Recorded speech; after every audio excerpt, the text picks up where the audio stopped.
Most people think financial freedom begins when you make more money. It doesn't. It begins the moment you stop saying yes to everything that keeps you broke. Yes to the car you can't afford. Yes to the dinner bill you resent. Yes to the upgraded apartment, the impulse vacation, the new phone, the monthly subscription, the social pressure, the lifestyle you were taught to chase but never actually needed. Every yes feels small in the moment, but stacked together, those little yeses become a life sentence. The truth is brutal. Financial freedom is not built by one giant decision. It is built by 1,000 strategic refusals. The wealthy understand something the average person never learns. Every time you say yes to consumption, you may be saying no to ownership. Yes to status, no to freedom. Yes to convenience, no to control. Freedom doesn't start with more income, it starts with a stronger filter. Why is saying no so hard?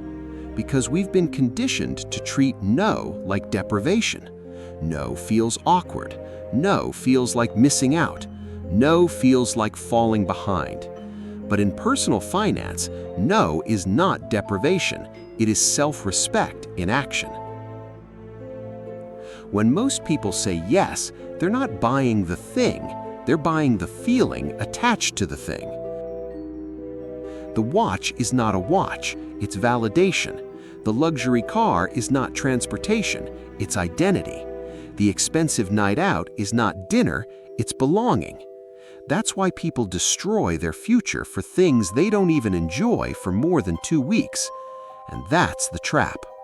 Because if your spending is emotional, your bank account becomes a battlefield where insecurity always wins.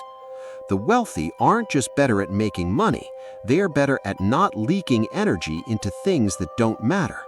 They know every object you own comes with invisible rent, maintenance, attention, insurance, upgrades, worry, comparison.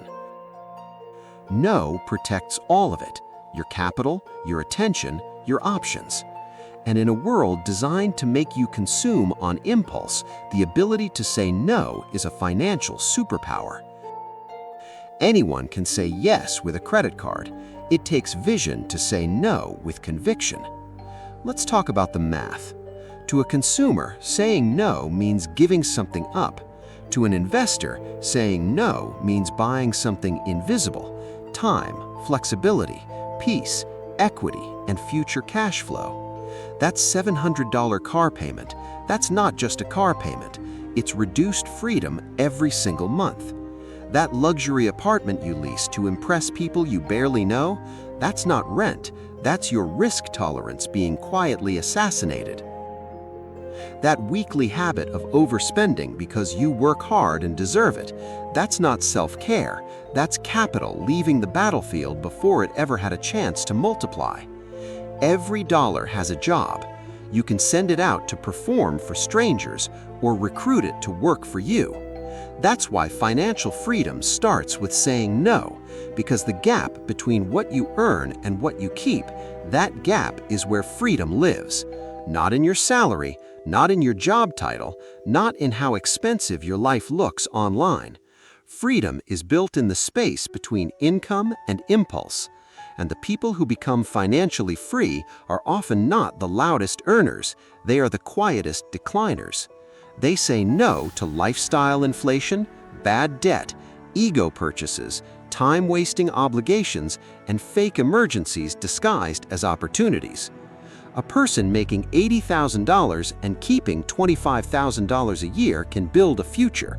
A person making $250,000 and spending it all is just a highly paid prisoner. The average person thinks wealthy people say no because they're cheap. Wrong. They say no because they're strategic.